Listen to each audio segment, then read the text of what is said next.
we are really happy with what Premier Danielle Smith is doing. Okay, like by a country mile, she's outshining the other provinces. That's really good. She delivered on a huge tax cut last budget season. Okay, so a year ago. That's a really big deal.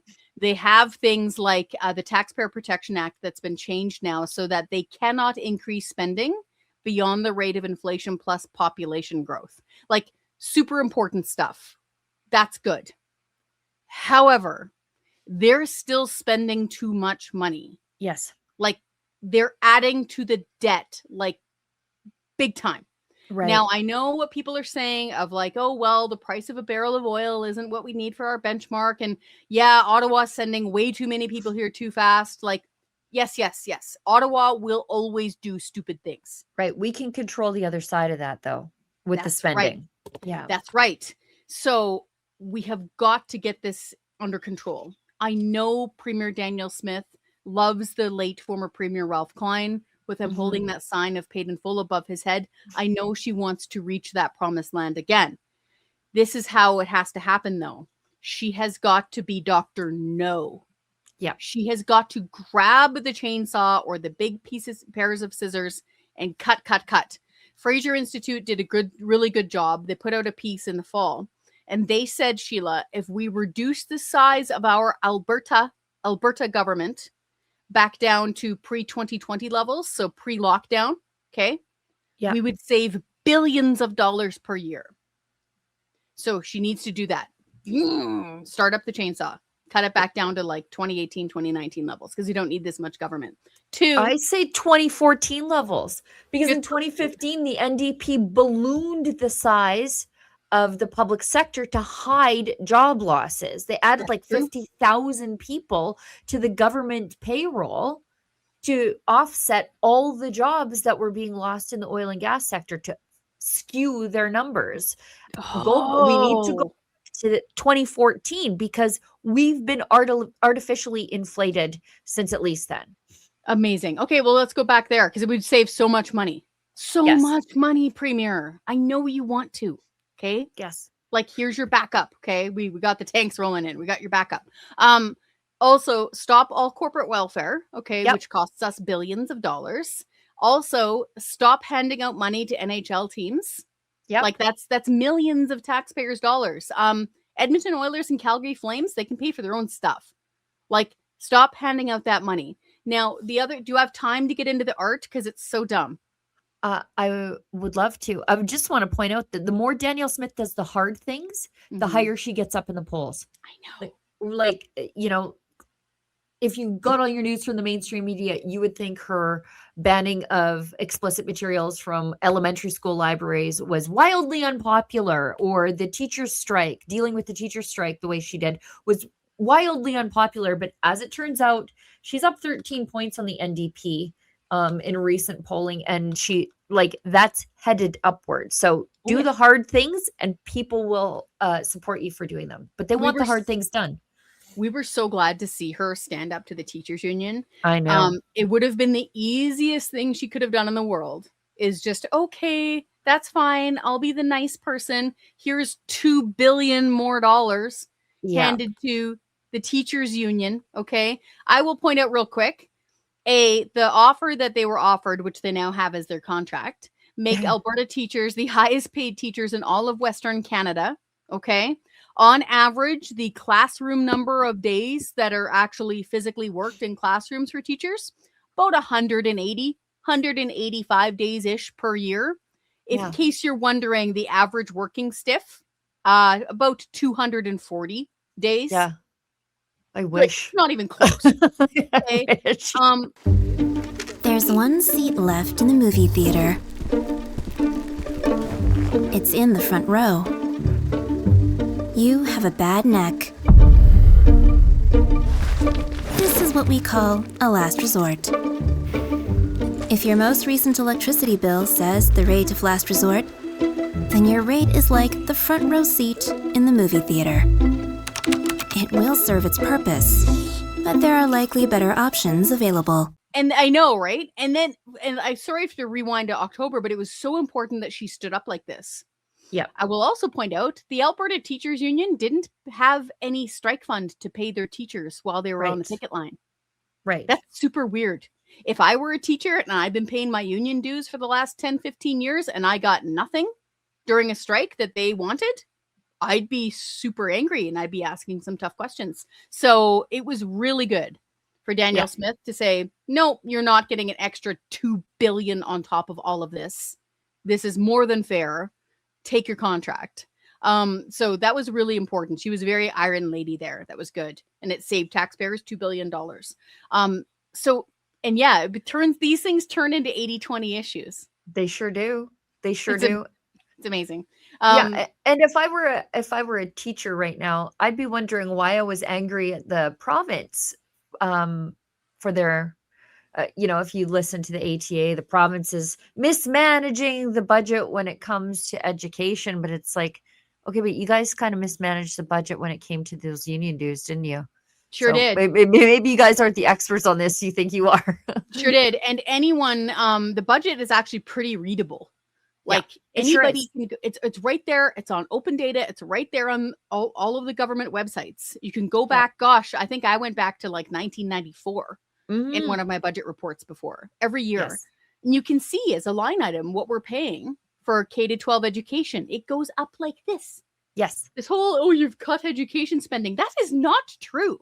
Like it's just mathematically wrong. You can hate Danielle Smith. You can love Danielle Smith. You can love Naheed Nenshi. I don't care. Okay. Like math is there and it is not being cut. So let's talk about real things here.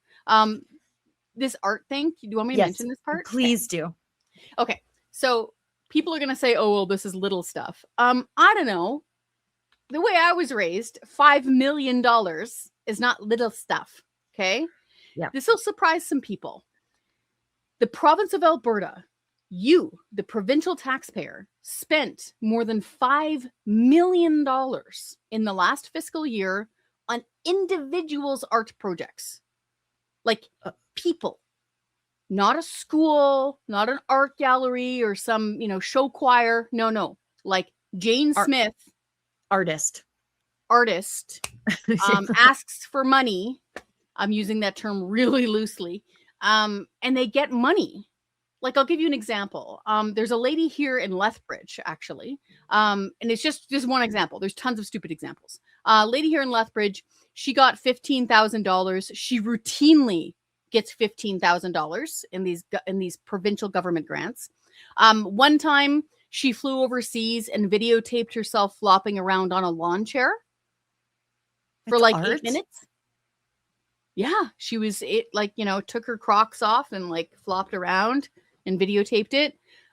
If you want to call that art, like fill your boots, but I don't want to pay for it. Exactly.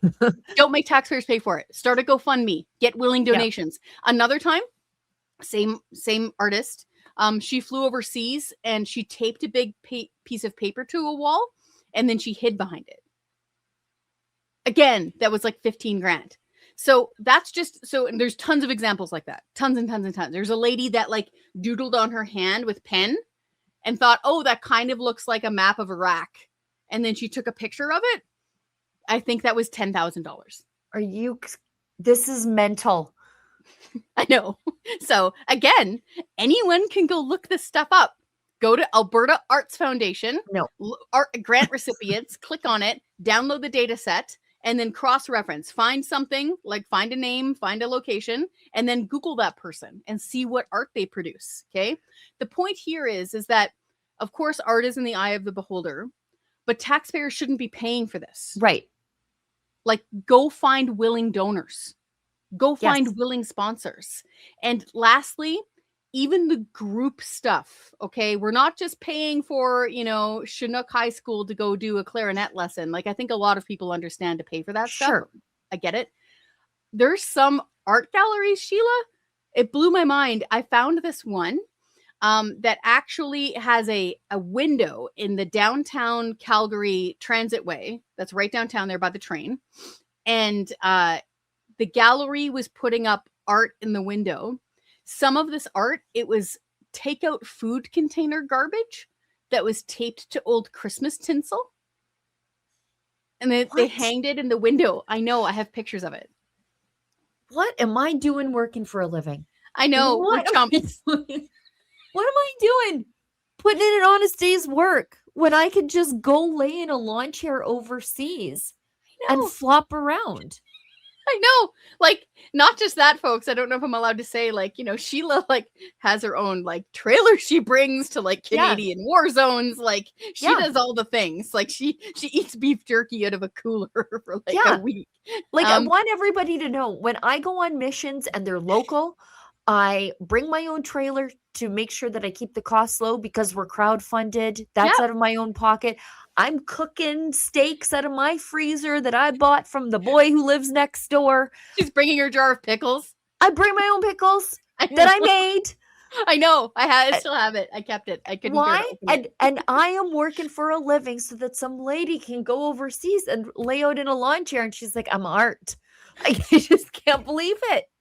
Or hide behind a big piece of paper. And again, I'm sorry for laughing. If you don't laugh, you'll cry. Plus, we need to laugh at them because we have to mock all these people because they think that they're landed dukes.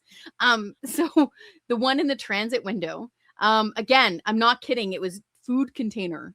So I've been saving all of the plastic trays and stuff from all of my grocery shops and everything, and I've been washing them. And I'm going to make art, and I'm going to tape tinsel to it. We should have an art show. And one of them will be a video of me doing my art. And that is hiding in haunted houses and corn mazes during the spooky season to make them more exciting for the people who come. It's a public service that I do for free. But it's also my art form. And, you know, if a lady can hide behind a piece of paper, I can hide behind a fake coffin and jump out. And we'll do an art show. She sent me a video once, guys. It actually like terrified me, like, because I didn't know what I was looking at first. Like, it was just no movement, and all of a sudden this thing jumps out. It was great. That was art. Good job, Sheila. It is art. You know what? Taxpayers didn't pay for it. No, I actually paid to get in the corn maze, and then I did the public service of making it better for everybody. But it is my art. It is my art. Anywho, I was shocked to see that Alberta. We have to stop this madness. We have to. That was $5 million just for the individuals. No. There was way more money spent when you add in the groups and stuff. So I know Premier Smith, if she's watching this, she's probably pulling her hair out because she does not like this nonsense. She doesn't like this kind of waste. She thinks it's silly. A, stop all the individual funding. B, go through that group funding with a fine-tooth comb. For sure. Unless you are a bunch of kids who are trying to go to the Calgary, you know, Clarinet Center. Yep. Don't pay for that stuff. Yeah. Yeah. Just I don't want to pay for somebody else's weird hobbies. I'm already paying for my own weird hobbies. Me too.